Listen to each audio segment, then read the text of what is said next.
அதிகாலை தமிழர்களுக்கு வணக்கம். இப்ப நம்ம திரைமண்டலத்துல பார்க்க போற படம் திரௌபதி 2.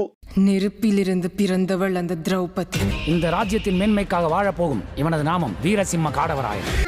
இந்த உலகத்தை நம் இறைவனின் புனித ஒளியால் நிரப்ப வேண்டும். திரௌபதி 1 வரும்போது பெரிய சர்ச்சையாச்சு. அதாவது முதல்ல ஆனந்த விகடன் வந்து குறைந்த மதிப்பெண்களை வாங்கிய படம் அப்படின்ற சிறுமையை பெற்ற படம் தான் திரௌபதி 1. திரௌபதி 2க்கு எத்தனை மார்க் போடுவாங்க அப்படிங்கிறத நான் அவளோட எதிர்பார்த்துட்டு இருக்கேன். அதுக்கு முன்னாடி அதிகாலை தமிழுடைய விமர்சனத்தை நம்ம பார்த்துருவோம். வள்ளுவருடைய குரல் ஒன்று, இதனால் இவன்கண் முடிக்கும் என்றாய்ந்து அதனை அவன்கண் விடல் அப்படின்ட்டு. இதோடைய பொருள் என்னன்னா, ஒரு செயலை யாரு கரெக்டா செய்வாங்களோ அவங்ககிட்ட அதை கொடுத்துடணும் அப்படின்னு சொல்லுவாங்க. இதுக்கும் இந்த படத்துக்குமான சம்பந்தம் என்ன இருக்குங்கிறத நீங்க இந்த விமர்சனத்து மூலமா சம்பந்தப்படுத்திக்கிங்க நம்பி நான் விமர்சனத்துக்குள்ள போறேன். அதாவது இந்த படம் வந்து முழுக்க ஒரு வரலாறு, உண்மை வரலாறு, அதுல கொஞ்சம் கற்பனை புனைவுலாம் எடுத்து நான் எடுத்திருக்கேன் அப்படின்னு மோகன்ஜி வந்து முன்னாடியே சொல்லி ஒரு டிஸ்க்ளைமர் ஒன்று போட்டிருந்தாரு. அதுக்கு முன்னாடியே ரங்கராஜ பாண்டேட்ட வந்து ஒரு பேட்டியும் கொடுத்திருந்தாரு. ஸோ அந்த வரலாறு என்ன அப்படின்னா, நம்ம வல்லாள மகாராஜா அப்படின்னு திருவண்ணாமலை அந்த பகுதியை ஆண்ட ஒரு மன்னர் ஒன்று 13ஆம் நூற்றாண்டுடைய இறுதியிலும் 14ஆம் நூற்றாண்டுடைய தொடக்கத்திலையும் அவருடைய காலம் வந்து இருந்தது. கர்நாடகாவில் அவருடைய தலைநகர், திருவண்ணாமலையில் அவருடைய தலைநகர். இதான் அவருடைய அவர் வந்து ஒரு ஆன்மீக பற்றாளர், சிவன் மீது ஒரு மிகப்பெரிய பற்று உள்ளவர். அவருக்கு குழந்தை இல்லாத காரணத்தினால் சிவனே அவருடைய மகனாக வந்தார் அப்படின்பது ஒரு வரலாறா சொல்லப்படுது, அவருடைய வரலாறா. அதை பேஸ் பண்ணி தான் அந்த கடையை வந்து எடுத்திருக்காப்புல. இதுல வல்லாளா மன்னரா மகாராஜாவா யார் இருக்காருன்னா நட்டி இருக்கிறாரு. அவருடைய மகன் ஒருத்தர், அவர் இளவரசன். அவரை வந்து டில்லி சுல்தான், மதுரை சுல்தான், தேவகிரி ஆள்ற சுல்தான், இந்த சுல்தான்கள்லாம் வந்து கடத்தி கொண்டு போயிடுறாங்க. அதுல ஒரு சுல்தான் வந்து கடத்தி கொண்டு போயிடுறாரு. அதை மீட்டெடுக்கக்கூடிய ஒரு பொறுப்பு வந்து சிம்மர் காடகேயர் அப்படின்னு அழைக்கப்படுற ரிச்சர்டுக்கு வந்து போகுது. ரிச்சர்டு வந்து அந்த இளவரசரை காப்பாற்றி கொண்டு வந்தாரா என்பதான் கதை. இதுக்கு முன்னாடி சில லேயர் இருக்கு, அங்கங்கெல்லாம் சின்ன சின்ன துண்டு கதைகள்லாம் இருக்கு. ஆனா மெயின் வந்து இதுதான்.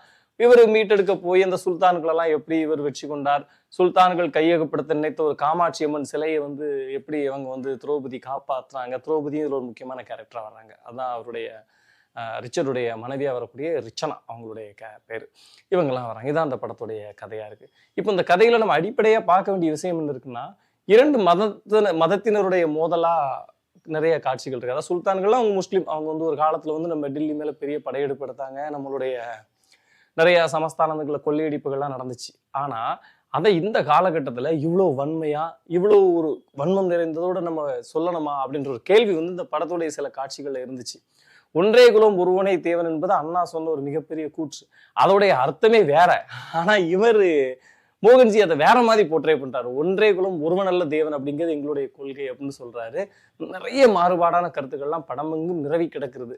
சரி, படமா ஒரு கலைப்படைப்பா எப்படி இருக்கு அப்படின்னு பார்த்தா, ஸ்டேஜிங்ல வந்து நிறைய போதாமை தெரிந்தது. அதாவது ஒரு பெரிய வரலாற்று படம் எடுக்கிறோம்னா அதுக்கான போதிய தரவுகளும் அதுக்கான போதிய ஆகிருதியான அந்த காட்சி அமைப்புகளும் அந்த ஆர்ட் டிபார்ட்மெண்ட் ஒர்க்கும் அப்படி ஒரு பயங்கரமா இருந்தால் மட்டும்தான் நம்ம கூட கனெக்ட் ஆகும். அப்படி கனெக்ட் ஆகாத ஸ்டேஜிங் வந்து படமெங்கும் நிறைந்திருந்தது. பெரிய சோகம். பிறகு எந்த கேரக்டரும் அந்த கேரக்டராகவே தெரியல. ஒரு நடிகர்களுக்கு கெட்ட போட்டு விட்டுருக்காங்க அப்படின்ற மாதிரி தான் தெரிஞ்சது. நட்டி வந்து வல்லாள மகாராஜா வராரு, ஆனா அவருடைய தோற்றம் பார்த்தீங்கன்னா நட்டி அந்த கெட்டப்ல வராரு அப்படின்னு தான் நம்மளுக்கு தெரிஞ்சதை தவிர அந்த கேரக்டர் நமக்கு தெரியவே இல்லை. இது ரிச்சர்டுக்கும் சொல்லலாம். திரௌபதி தேவியா வரக்கூடிய ரிச்சனா கேரக்டர் மட்டும் ஓரளவு இன்ட்ரெஸ்டிங்கா இருந்துச்சு. ஒரு சிங்கிள் கையோட ஒருத்தர் வராரு, அவருடைய ஒரு கேரக்டர் ஓரளவு ஓகேவா இருந்துச்சு. எல்லாரும் கொடுக்கப்பட்ட வேலையை நடிச்சிருக்காங்க. முன்னமே சொன்ன மாதிரி அந்த நடிகர்கள் தான் தெரியுறாங்க தவிர கேரக்டர் தெரியல அப்படின்றது ஒரு பெரிய குறைபாடு. படத்துடைய முக்கியமான ஹீரோ யாருன்னா ஜிப்ரான் தான். பேக்ரவுண்ட் மியூசிக்கை அவ்வளோ அற்புதமாக போட்டிருக்காரு. அதாவது காட்சிகள் தராத வீரியத்தை கூட அவருடைய பின்னணி இசை வந்து தருது.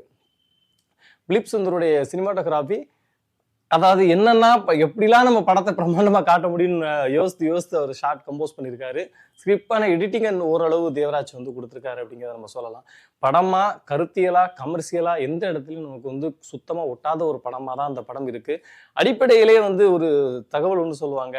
எழுத்தாளர் ஜெயமோகன் ஒரு முறை சொல்லியிருந்தார், இந்து மதம் வந்து நெகிழ்வுத்தன்மை உடையது அப்படின்ட்டு. நெகிழ்வுத்தன்மை உடையதுன்னா எல்லாரையும் அரவணைச்சு கொண்டு போறக்கூடிய ஒரு பேரன்பு வந்து இந்து மதத்திட்ட உண்டு அப்படின்னு சொல்லுவாரு.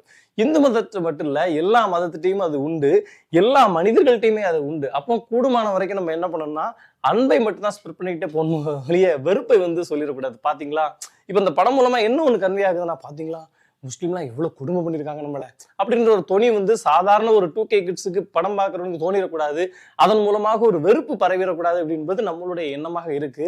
அதற்கான விதையை யாரையோ திருப்திப்படுத்துறதுக்காக அந்த இயக்குனர் போட்டிருக்காரோ அப்படின்ற ஒரு பயமும் நமக்குள்ள வருது. அதை இந்த இடத்துல நம்ம பதிவு பண்ணிக்கிறோம். மற்றபடி ஒரு படமா முந்தைய படங்களை விட ஓரளவு சின்ன முயற்சி அவர் பண்ணியிருக்காரு அப்படிங்கிறது மட்டும்தான் இந்த படத்துல நம்ம சொல்ல முடியும். வேற சொல்றதுக்கு என்ன இருக்கு? இப்போ நான் முதல்ல சொன்ன திருக்குறளை நீங்க கனெக்ட் பண்ணிட்டீங்கன்னா நல்லா இருக்கும். நன்றி, வணக்கம்.